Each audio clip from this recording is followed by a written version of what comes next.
Yeah, hi, my name's Daly. I'm the part owner of the Jungle Club plant shop in Worcester and Birmingham. And yeah, we're just here selling plants and playing tunes.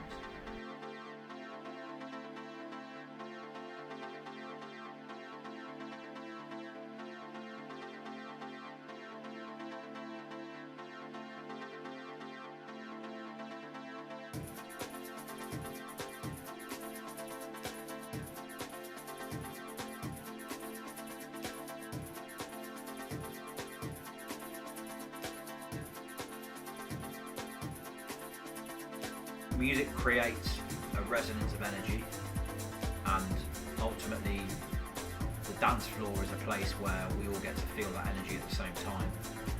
And then whether you're producing music or you're a DJ, whichever side of the booth you're at, you're feeling that energy, and that's something that there's not, see a live band, there's not many other genres of music where you can get that many people resonating at that same thing in that same way. I'm not afraid.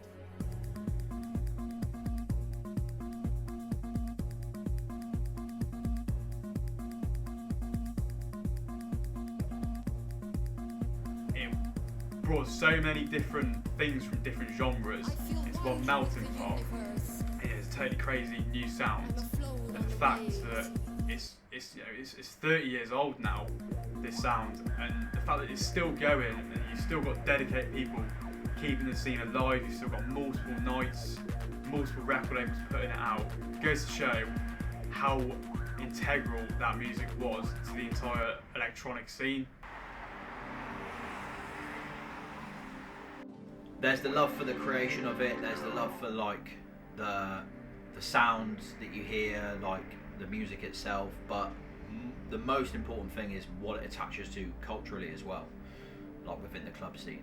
And other than maybe like other types of music, like maybe, you know, hard rock or jazz, there's not many other genres of music where so many people can gather in one space and be locked into 5, 6, 7, 8 hours worth of electronic music, whether that be drum and bass, techno, hard house, garage, and everyone's locked. And that for me is something that is pretty fucking beautiful. These days, with mixing as well, there's so much technology available, and it's become so complicated. You don't have to think about beat matching. There's mixing in key. There's all sorts of other aspects that have been dragged into it with the advances in technology that allows for greater music to be produced, but it loses its creativity and its passion sometimes. I mean, when I first started putting my hand to trying to make music, and a lot of producers I know first started putting their hand to do it, I always remember Judge Jules talking about like the first setup that he had was like $100 grand setup, whereas now for about 500 quid you could have the same setup in your bedroom. So the accessibility is obviously is so much more accessible now than it was. I don't know whether that's a good thing or a bad thing, because you could have a lot more shit music coming out. It's a cutthroat industry. I've put on 2 nights in Bristol in the past.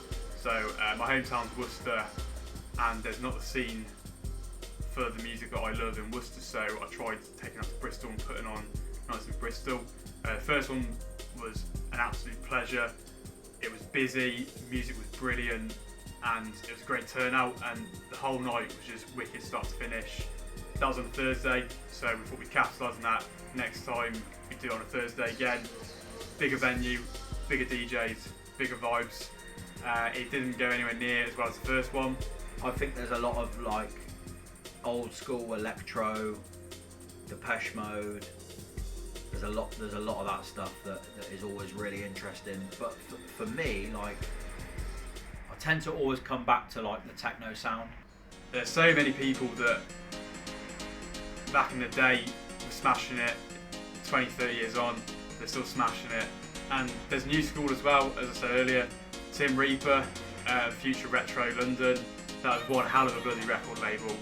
So from like a music point of view, for me, I started playing drums when I was 13. And playing drums in bands was like, I remember thinking like, if I was playing drums in a band, famous band, like that was the thing for me.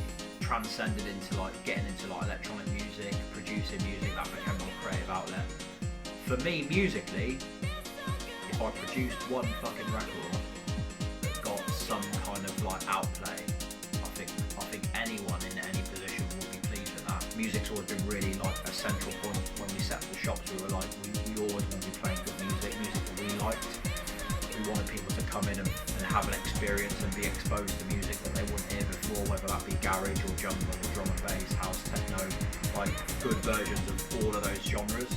And I think for us, there's a difference between like financial success, like you've got a successful business, but a business that you can be proud of. For me, would be like the pinnacle of happiness, success. Being able to say like, I think we've fucking done it. Like we've actually done something that we always dreamed we'd be able to do. The fact that I can play garage and that's in my workplace and it not be out of place or play techno, I mean, we're fucking there, aren't we? That's it, innit? That's got to be like right at the top of the fucking pyramid there.